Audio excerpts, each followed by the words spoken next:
Greetings in the precious and matchless name of our Lord and Savior Jesus Christ. हमारे प्रभु और उद्धारकर्ता यीशु मसीह के नाम से अब सबको जय मसीह की। Welcome you all students once again for this series of messages in covenants. और वाचा के विषय में इस श्रृंखला के लिए आप सबको फिर से स्वागत करते हैं। Cutting a covenant.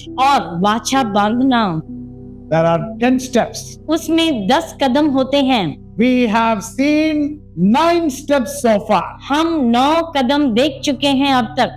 So now we are on the very last step. अभी हम आखिरी कदम पर आ पहुँचे हैं। Glory be to God. परमेश्वर की महिमा हो। Let me tell you all the 10 steps once again. अभी मैं वो सब आपको बताऊंगा 10 कदम। Number 1, पहला, counting the cost. कीमत को गिनना। Number 2, दूसरा, bringing witnesses. साक्षी को लाना। Number 3, तीसरा, choose time and place. स्थान और समय नियुक्त करना। Fourthly, चौथा, exchange of robes. वस्त्र की अदला बदली। Fifthly, पांचवा, exchange of belts. कटिबंध की अदला बदली। Sixthly, छेवा, cutting of animal in half. जानवर को 2 में काटना। Seventhly, सातवां, cutting of wrists. और कलाई का काटना। Eighthly, आठवां, exchange of oath.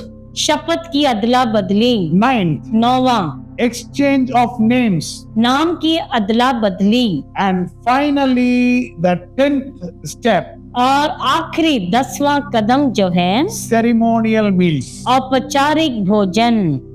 Glory be to God. परमेश्वर की महिमा हो। Now, in the cutting of a covenant, ceremonial meal takes a very important part. और वाचा के बांधने में ये जो औपचारिक भोजन है बहुत ही महत्वपूर्ण है। Now we know in this world when a marriage is taking place, it is a covenant. हम जानते हैं इस संसार में जब विवाह होता है तो एक वाचे के समान है वो। We all go to the marriage, हम सब विवाह में जाते हैं। and what happens in the marriage? और एक विवाह में क्या होता है? After the covenant is done, और वाचा होने के बाद there is a wedding feast. एक भोजन सबको दिया जाता है। It is a ceremonial meal. एक औपचारिक भोजन होता है ये। Why? क्यों? It is a joy for us to understand that there is a covenant which has taken place. और ये आनंद की बात है कि हम ये जाने कि एक वाचा बंधा है वहाँ पर। So how a covenant is sealed? और कैसे उसको मोहर बंद किया जाता है? Sealed means a person comes and has the meal, means that is the final sealing of the covenant. और जब कोई उस दावत में भाग लेता है उसका मतलब कि उस वाचे का मोहर बंद किया गया है। In marriage they give a meal and that meal is always a special meal, na? और विवाह में हमेशा जो दावत होती है बहुत विशेष होती है। Now if suppose ordinary person, ordinary employee in a company is having his family, one person is getting married. अगर दफ्तर में किसी एक के परिवार में कोई विवाह है, and if the owner of the company is coming, अगर उस दफ्तर का मालिक ही आता है, he is coming to the marriage of the employee. और वह उसके जो एम्प्लॉय है उसकी शादी में आता है। Now he will ensure that he is waiting and eating and going. और वह ये देखेगा कि वहाँ पर जरूर वह रुक कर दावत में खाकर जाए। Why? क्यों? That is the main sealing, that I am a witness to this covenant and I agree on this. That is what we are saying. और जब हम उस भोजन में भाग लेते हैं इसका मतलब ये कि हम सहमत हैं उस वाचा से, और इसके लिए जब खाकर जाते हैं तो वाचे को मोहर बंद करते हैं। Glory be to God. परमेश्वर की महिमा हो। Let us turn our Bible to Genesis chapter 1 verse 26 to 28. उत्पत्ति का पहला अध्याय उसका 26 से 28 हम पढ़ेंगे। फिर परमेश्वर ने कहा, हम मनुष्य को अपने स्वरूप के अनुसार अपनी समानता में बनाएं, और वे समुद्र की मछलियों और आकाश के पक्षियों और घरेलू पशुओं और सारी पृथ्वी पर और सब रेंगने वाले जंतुओं पर जो पृथ्वी पर रेंगते हैं अधिकार रखें। तब परमेश्वर ने मनुष्य को अपने स्वरूप के अनुसार उत्पन्न किया, अपने ही स्वरूप के अनुसार परमेश्वर ने उसको उत्पन्न किया, नर और नारी करके उसने मनुष्यों की सृष्टि की। और परमेश्वर ने उनको आशीष दी और उनसे कहा, फूलो फलो और पृथ्वी में भर जाओ और उसको अपने वश में कर लो और समुद्र की मछलियों तथा आकाश के पक्षियों और पृथ्वी पर रेंगने वाले सब जंतुओं पर अधिकार रखो। Glory be to God. परमेश्वर की महिमा हो। Now, this verse very clearly say about the creation of man. और ये वचन मनुष्य के सृष्टि के बारे में बहुत स्पष्ट बताते हैं। Genesis chapter 2 verse 9. उत्पत्ति के 2:9 में पढ़ते हैं। Yes. और यहोवा परमेश्वर ने भूमि से सब भांति के वृक्ष जो देखने में मनोहर और जिनके फल खाने में अच्छे हैं उगाए और वाटिका के बीच में जीवन के वृक्ष को और भले या बुरे के ज्ञान के वृक्ष को भी लगाया। Now God talks about the creation of the tree. और अभी वृक्षों के बारे में बताते हैं जो उन्होंने बनाई। What is the usage of this tree? इस वृक्ष का क्या उद्देश्य है? The fruit of the tree can be eaten. उस पेड़ का फल खाया जा सकता है, यही उसका उपयोग है। How many trees God created? कितने पेड़ उगाए थे परमेश्वर ने वहाँ? What do you think? No limit. No limit. Crores. Yes. Maybe crores. और शायद करोड़ों। He did not create a small garden, na? कोई छोटा सा बगीचा नहीं बनाया था। It is like that Garden of Eden, that was like a continent. और ऐसे जो एक बहुत बड़े कॉन्टिनेंट के समान इतना बड़ा था। So, yes, what you say is right. It is crores of trees God created. और जैसे आपने कहा करोड़ों पेड़ लगाए थे परमेश्वर ने वहाँ पर। Now, there is a connection between tree and man. पेड़ और मनुष्य के बीच में एक संबंध है। And what is that relationship? और वो क्या है वो संबंध? Now, trees give out carbon dioxide पेड़ जो होते हैं कार्बन डाइऑक्साइड देते हैं and we inhale oxygen. Did I say correctly or I have made a mistake? Correct. Okay. Trees inhale carbon dioxide. और Correct, na? See, we inhale oxygen, we give out carbon dioxide, right? आपका breathe जो तावतरी होते yes yes correct. No, I saw all your faces and I got confused now. Suddenly it happens in the message. Yeah. See, you all agree we inhale oxygen, right? हम सब oxygen को अंदर लेते हैं And we give out carbon dioxide, right? और carbon dioxide बाहर निकालते हैं। And trees inhale carbon dioxide and give out oxygen. और पेड़ जो हैं कार्बन डाइऑक्साइड अंदर लेते हैं और ऑक्सीजन देते हैं।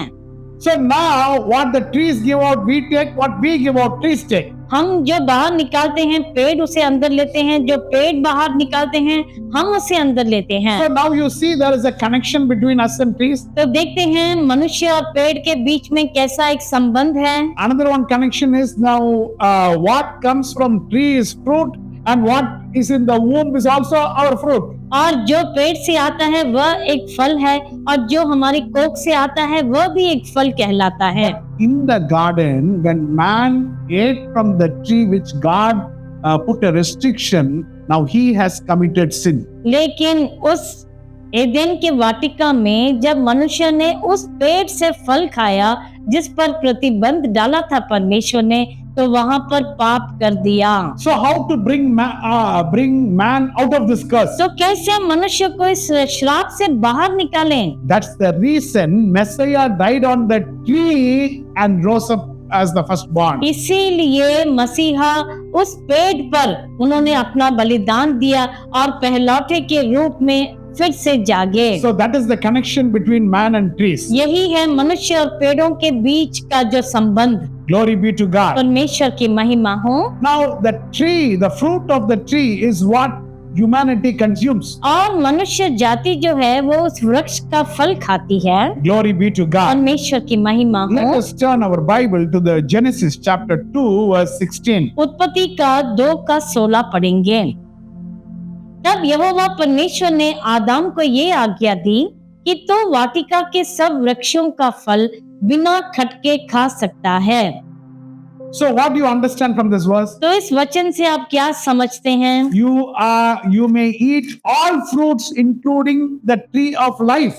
और तुम सब वृक्षों के फल खा सकते हो, उस जीवन के वृक्ष को मिलाकर। But God said you are not supposed to eat the fruit of good and evil. लेकिन जो भले या बुरे के ज्ञान का जो वृक्ष है उसका फल तुम नहीं खाना। If they have eaten the tree of life means they will get eternal life. अगर उस जीवन के वृक्ष से खाते तो अनंत जीवन पा लेते। Now, because they have eaten from this tree, क्योंकि उन्होंने इस वृक्ष से खा लिया जो भला और बुरे का ज्ञान। now turn your Bible to chapter 3 verse 22. अभी उत्पत्ति का 3 उसका 22 पढ़ेंगे। Yes. फिर यहोवा परमेश्वर ने कहा, मनुष्य भले बुरे का ज्ञान पाकर हम में से एक के समान हो गया है, इसलिए अब ऐसा न हो कि वह हाथ बढ़ाकर जीवन के वृक्ष का फल भी तोड़ के खा ले और सदा जीवित रहे।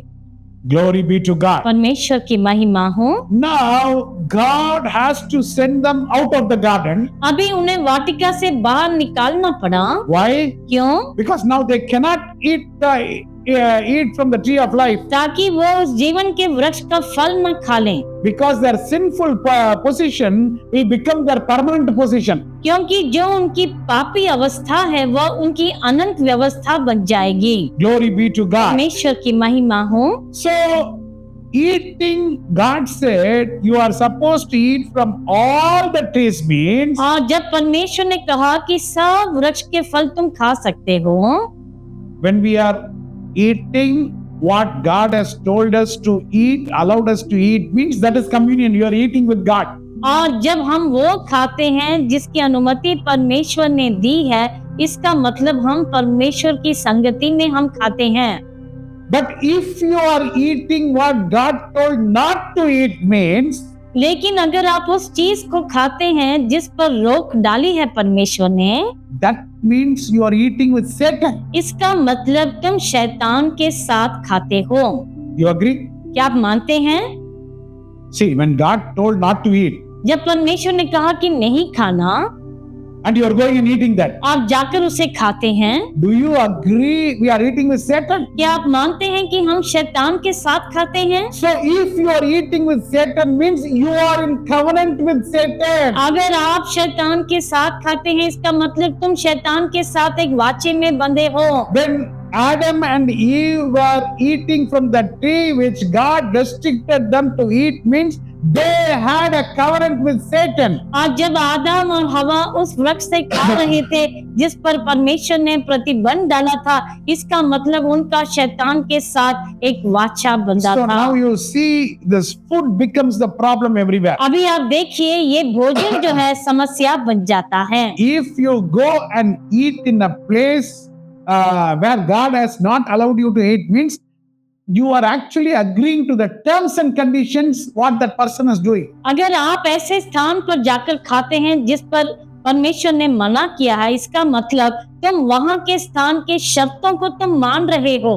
So when Adam and Eve ate from the place where God told them not to eat, तो जब आदम और हवा ने उस वृक्ष से खाया जहां पर परमेश्वर ने प्रतिबंध डाला था, from that time till today God is giving a call for mankind to come back to him and eat with him.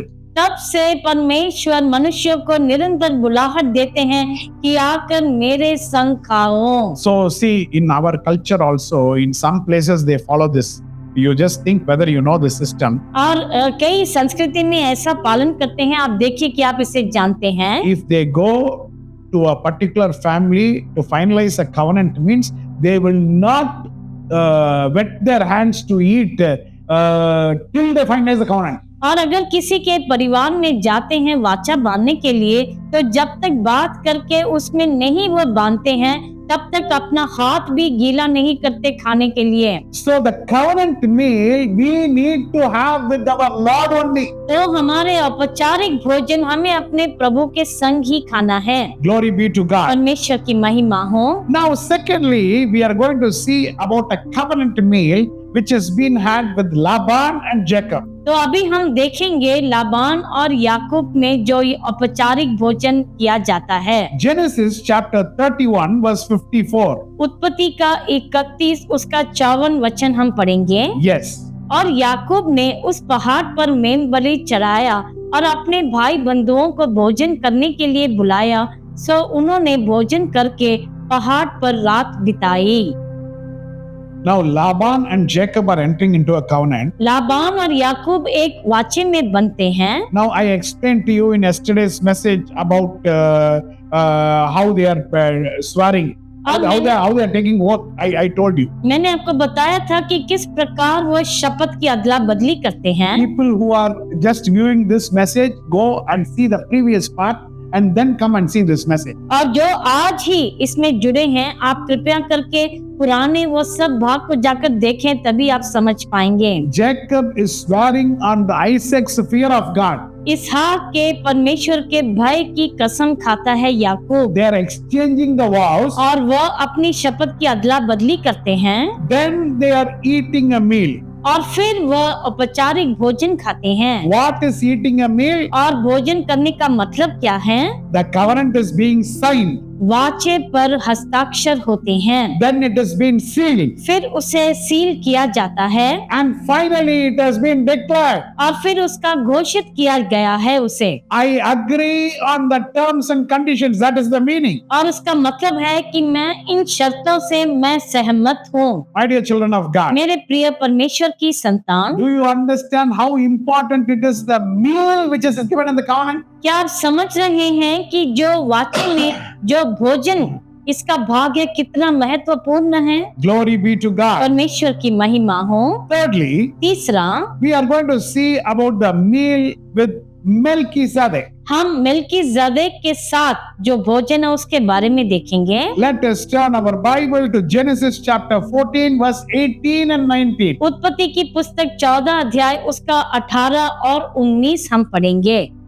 जब शालेम का राजा मेल्कीसेदेक, जो परम प्रधान ईश्वर का याजक था, रोटी और दाख मधु ले आया, और उसने अब्राम को ये आशीर्वाद दिया कि परम प्रधान ईश्वर की ओर से जो आकाश और पृथ्वी का अधिकारी है, तो धन्य हो। Glory be to God. परमेश्वर की महिमा हो। Melchizedek. मेल्कीजेदेक, maleic Means king. उसका मतलब है राजा, Zedek, जदेक righteous. धर्मी। When you say Malachi, जब आप मेलकी कहते when हैं, we add in English the word I, जब आप आई उसको जोड़ते हैं उसके साथ, in Hebrew it gives a meaning my. और इब्रानी में ऐसा अर्थ निकलता है कि मेरा।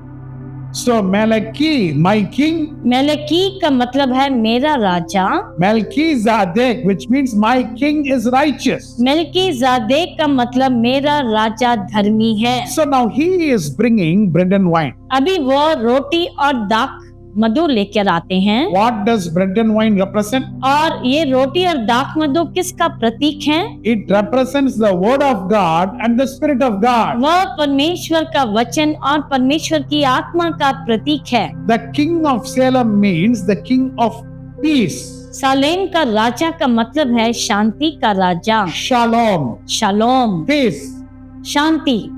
So the king of peace is giving food.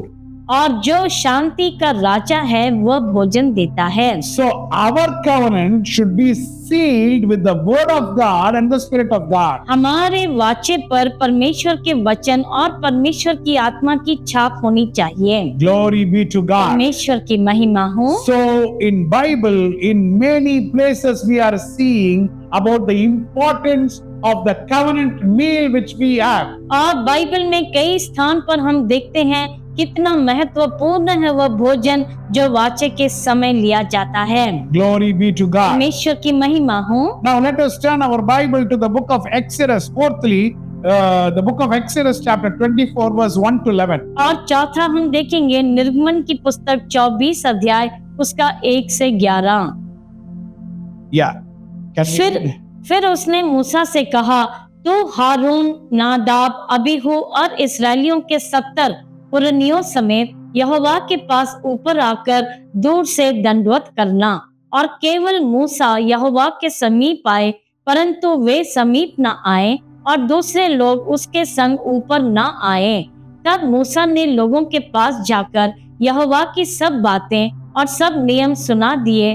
तब सब लोग एक स्वर से बोल उठे कि जितनी बातें यहोवा ने कही हैं उन सब बातों को हम मानेंगे। तब मूसा ने यहोवा के सब वचन लिख दिए और बिहान को सवेरे उठकर पर्वत के नीचे एक वेदी और इस्राएल के 12 गोत्रों के अनुसार 12 खंबे भी बनवाए। तब उसने कई इस्राएली जवानों को भेजा जिन्होंने यहोवा के लिए होम बलि और बैलों के मेल बलि चढ़ाए। और मूसा ने आधा लहू तो लेकर कटोरों में रखा और आधा वेदी पर छिड़क दिया। तब वाचा की पुस्तक को लेकर लोगों को पढ़ सुनाया। उसे सुनकर उन्होंने कहा, जो कुछ यहोवा ने कहा है उस सब को हम करेंगे और उसकी आज्ञा मानेंगे। तब मूसा ने लहू को लेकर लोगों पर छिड़क दिया और उनसे कहा, देखो ये उस वाचा का लहू है जिसे यहोवा ने उन सब वचनों पर तुम्हारे साथ जो बांधी है। तब मूसा, हारून, नादाब, अबीहू और इस्राएलियों के 70 पुरनिये ऊपर गए और इस्राएल के परमेश्वर का दर्शन किया और उसके चरणों के तले नीलमणि का चबूतरा सा कुछ था जो आकाश के तुल्य ही स्वच्छ था। और उसने इस्राएलियों के प्रधानों पर हाथ ना बढ़ाया। तब उन्होंने परमेश्वर का दर्शन किया और खाया पिया। Glory be to God. परमेश्वर की महिमा हो। Now in verse 1 we see there is a call which God is giving for everybody to come. पहले वचन में परमेश्वर हर एक को बुलाते हैं वहां पर। And in verse 7 people are responding, we are going to do whatever God has told. और साथ में लोग ये कहते हैं कि जो भी यहोवा ने कहा हम उस सब को करेंगे। And when this agreement has come, कब ये समझौता आया है? in verse 11 we see people have eaten and they have drunk. और 11 में हम देखते हैं कि सब खाए पिए। Glory be to God. परमेश्वर की महिमा हो। In Leviticus chapter 7 verse 11 to 18, और लय व्यवस्था का 7 उसका 11 से 18 में हम पढ़ते हैं, people are giving peace offering और मेल बलि चढ़ाते हैं लोग and then they are eating. और फिर उसके बाद खाते हैं। My dear child of God, मेरे प्रिय परमेश्वर की संतान, continuously we are seeing wherever there is a covenant which is being made, there is a ceremonial covenantal meal which is being served. और निरंतर हम देखते हैं कि जहाँ पर भी एक वाचा बांधा जाता है वहाँ पर यह औपचारिक भोजन जरूर होता है। There is something hidden inside the covenant. और उस वाचे के अंदर कुछ छुपा है। What is that hidden means? It is peace. और क्या छुपा है? वह है शांति।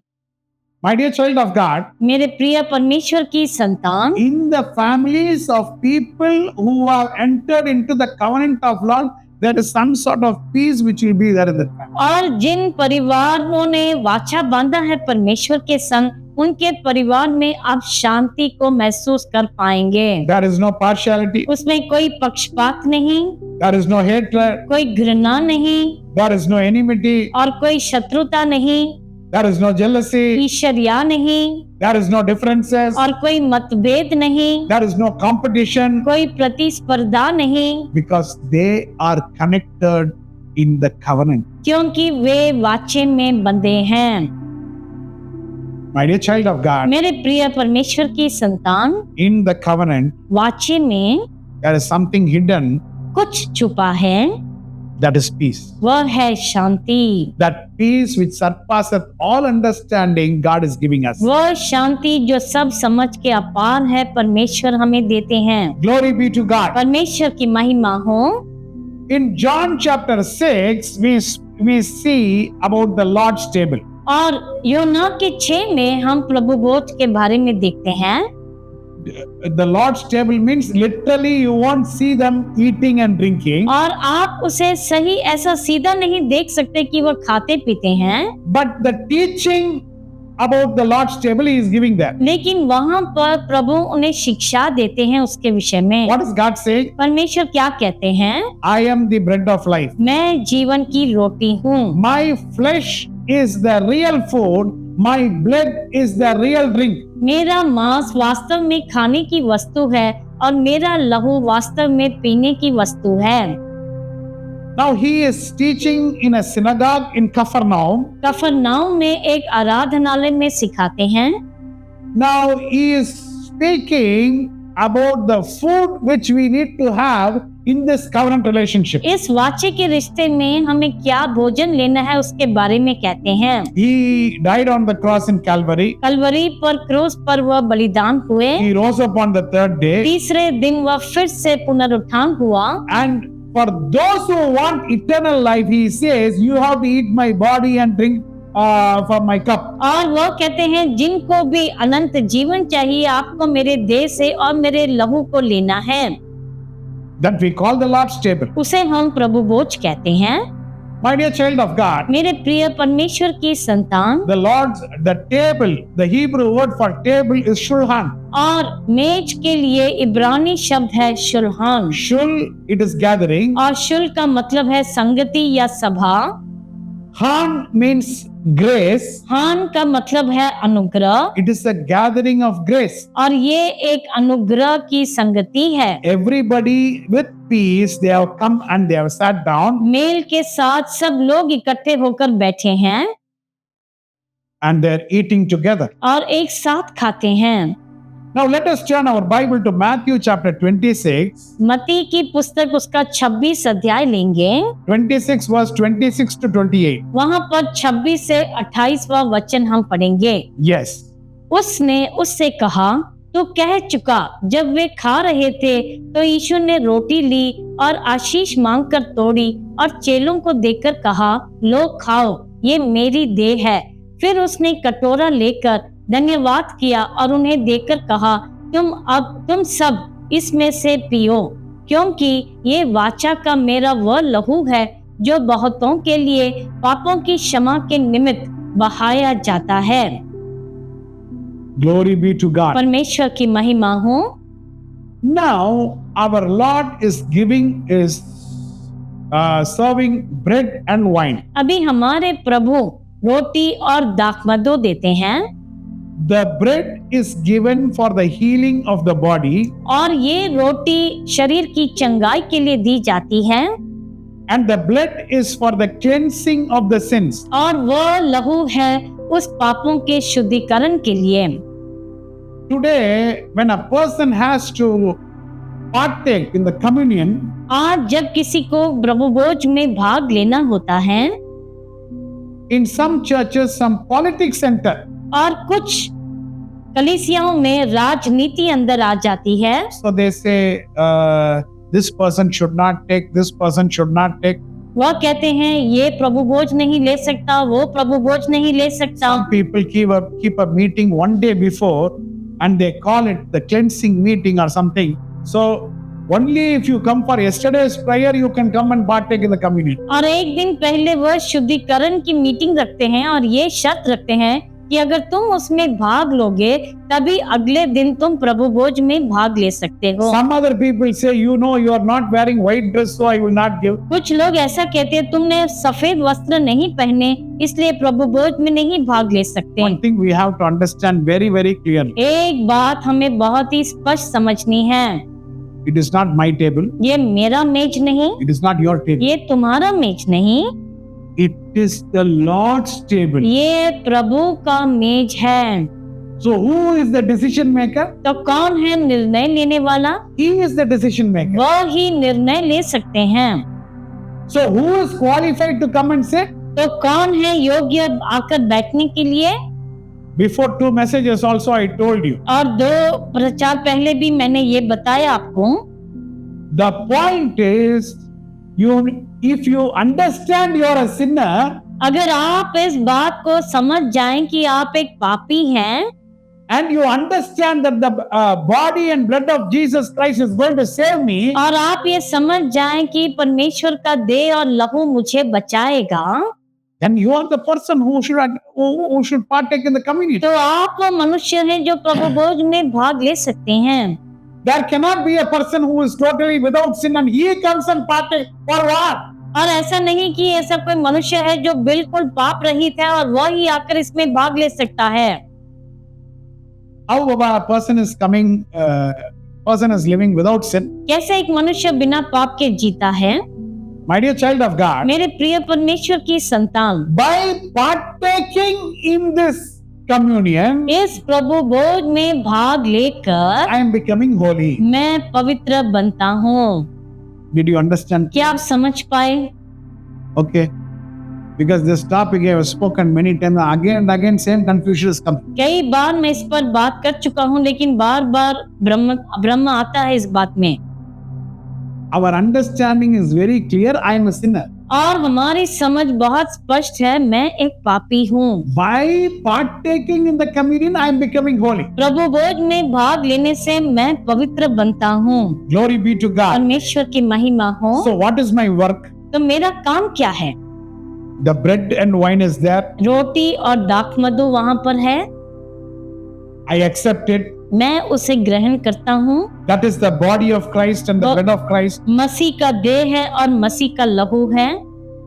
I understood I am a sinner. मैं समझ गया कि मैं एक पापी हूँ। Do I have a remedy for me to come out of sin? क्या उसके लिए कोई समाधान है कि मैं पाप से निकल पड़ूं?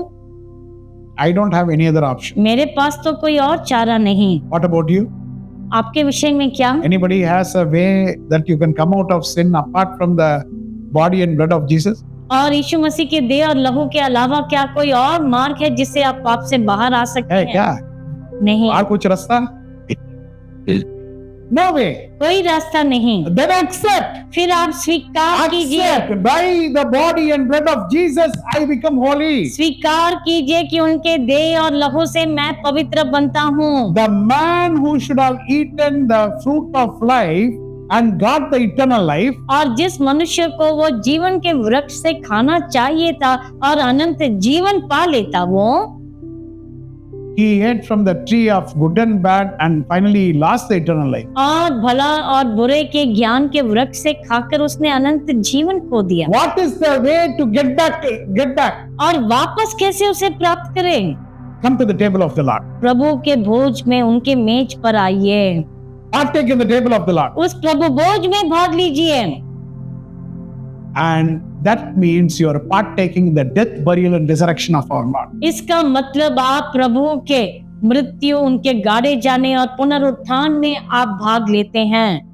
When you partake, जब आप भाग लेते हैं उसमें, the covenant is being signed, sealed and decreed. और वह वाचा, वह हस्ताक्षर किए जाते हैं, उस पर मुहर लगाई जाती है और उसकी घोषणा की जाती है। Glory be to God. परमेश्वर की महिमा हो। We have received peace because of this covenant. इस वाचे के कारण हमें शांति मिली है। We got fullness of life because of this covenant. जीवन की पूर्णता हमने प्राप्त की है इस वाचे के कारण। We got joy because of this covenant. हमें आनंद और हर्ष मिला इसके कारण। All our sicknesses are healed because of this covenant. हमारी सब बीमारियों को चंगाई मिली है इस वाचे के कारण। Our life is changed into eternal life. हमारा जीवन अनंत जीवन में परिवर्तित हुआ है।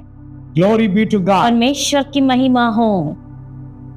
We are just going to read one portion and finish. एक भाग हम पढ़कर खत्म करेंगे। Isaiah chapter 25 verse 6 to 9. यशाया का 25 उसका 6 से 9। Isaiah chapter 25 verse 6 to 9. सेनाओं का यहोवा इसी पर्वत पर सब देश के लोगों के लिए ऐसी जेवनार करेगा जिसमें भांति भांति का चिकना भोजन और निथरा हुआ दाखमधु होगा। उत्तम से उत्तम चिकना भोजन और बहुत ही निथरा हुआ दाखमधु होगा। और जो पर्दा सब देशों के लोगों पर पड़ा है, जो घूंघट सब अन्य जातियों पर लटका हुआ है, उसे वह इसी पर्वत पर नाश करेगा।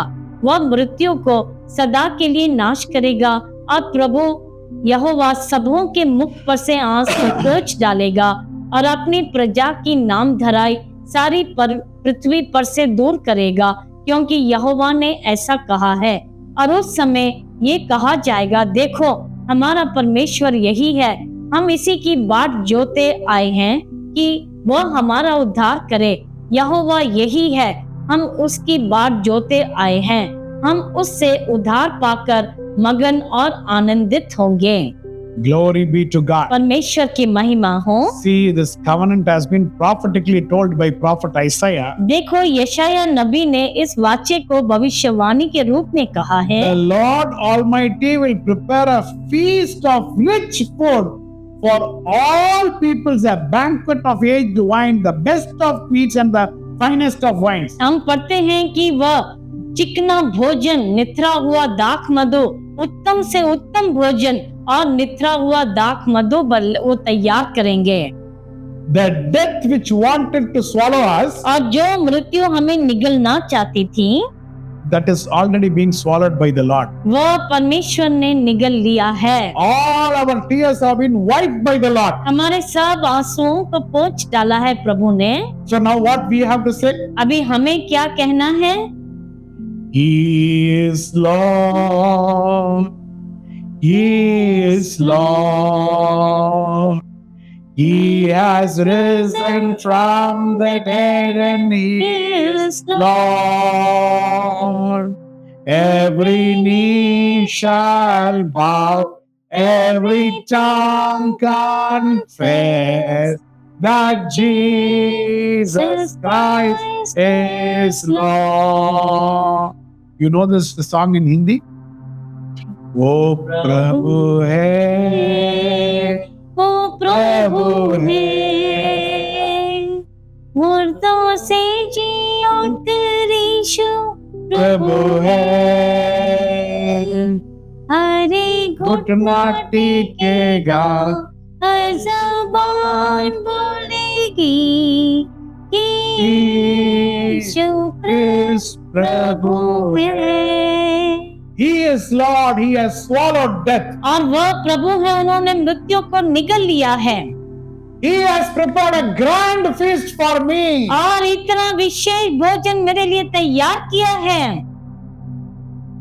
Can you imagine? क्या आप इसके बारे में कल्पना कर सकते हैं? Revelation chapter 19, और प्रकाशित वाक्य का 19 अध्याय verse 6 to 9. उसका 6 से 9 में हम देखते हैं, We are going to go for a wedding supper of the Lamb. और हम उस मेमने के विवाह के भोज में जाएंगे।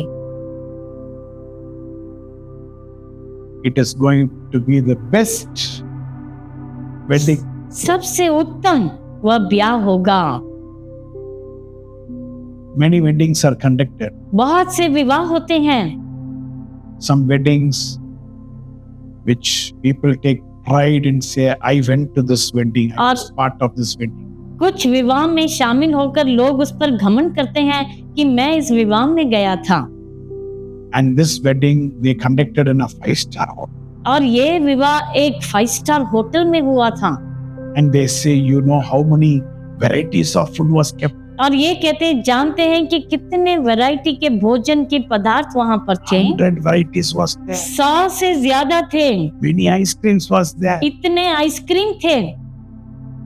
You would have heard about all this. आपने ये सब सुना होगा। But I want to tell you today, लेकिन आज मैं आपको एक बात कहना चाहता हूँ। you are called for a feast. आपको एक भोज में बुलाया गया है। That is the wedding supper of the Lamb. और वह मेमने के ब्याह का बोझ है।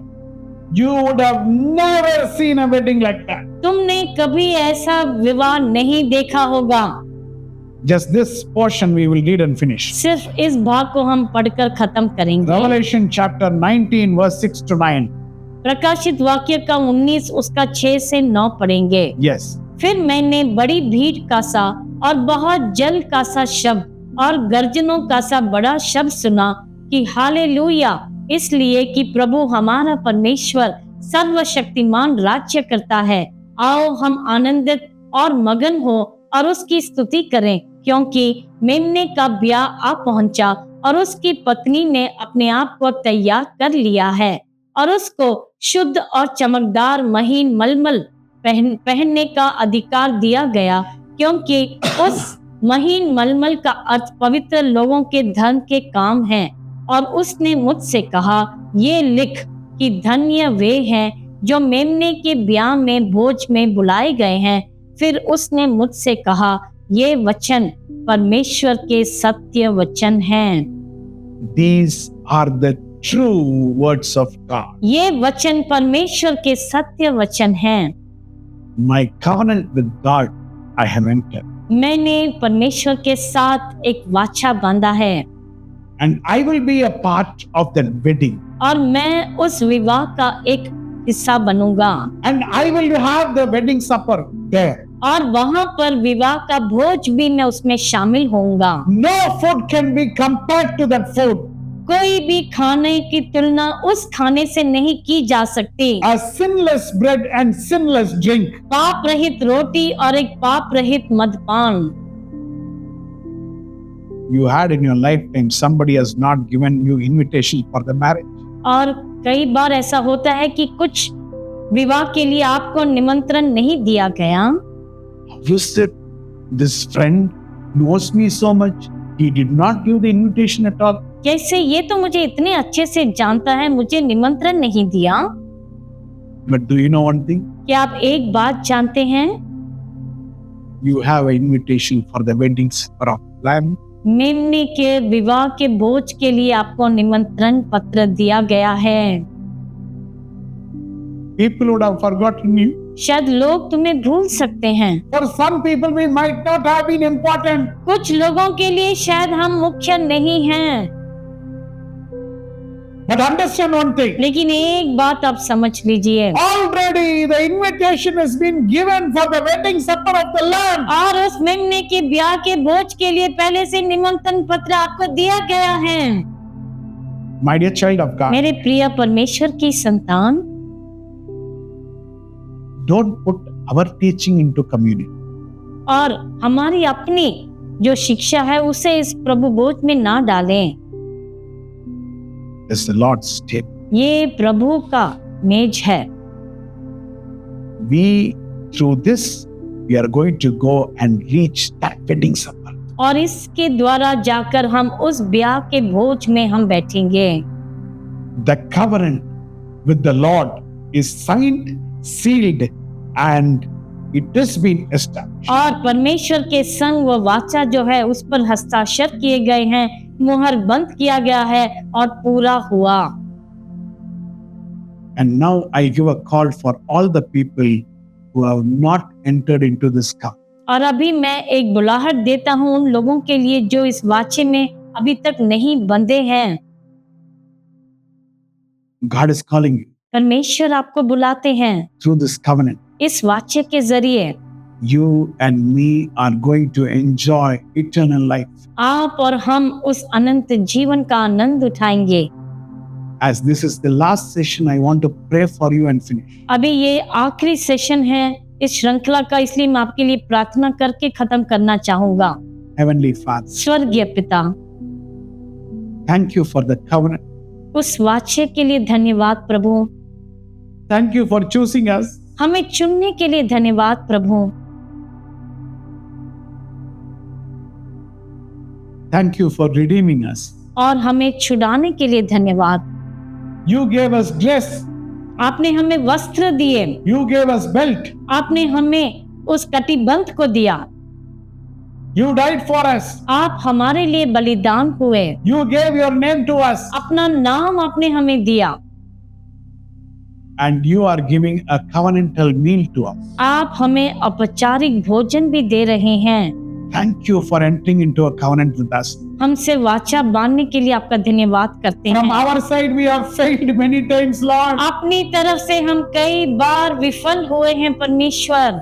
Please help us today. आज आप हमारी सहायता करें, Reinstate us. हमें फिर से पुनर्स्थापित करें And help us to walk this journey. और इस यात्रा में हम चल पाए, हमारी सहायता करें। Bless all your children who have walked us through this series of messages. और आपके सब बच्चों को आप आशीष करें जो इस यात्रा में, इस श्रृंखला में हमारे साथ आए हैं।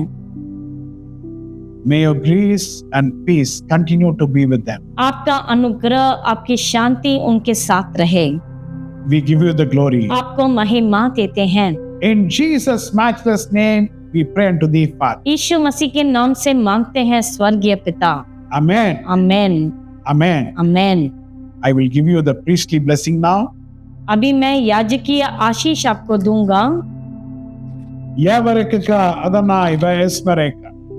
Yair Adonai Panavaleka Behineka. Isa Adonai Panavaleka Vyasimleka. Shalom. Shalom. शलोम। My dear children of God, मेरे प्रिय परमेश्वर की संतान, I thank you for traveling with us on all this 10 days journey. और इस 10 दिन की यात्रा में हमारे साथ यात्रा करने के लिए आपका धन्यवाद करते हैं। And thank you for listening to all these teachings. इन सब शिक्षा को प्राप्त करने के लिए आपका धन्यवाद। You may use this teaching and teach others. आप इसको इस्तेमाल करके और भी बहुतों को सिखाएं। I will meet you very soon in Well- another one series of messages. और आपके साथ बहुत जल्द मुलाकात होगी एक और विषय पर श्रृंखला लेकर। God bless you. परमेश्वर आपको आशीष करें। God bless you. परमेश्वर आपको आशीष करें।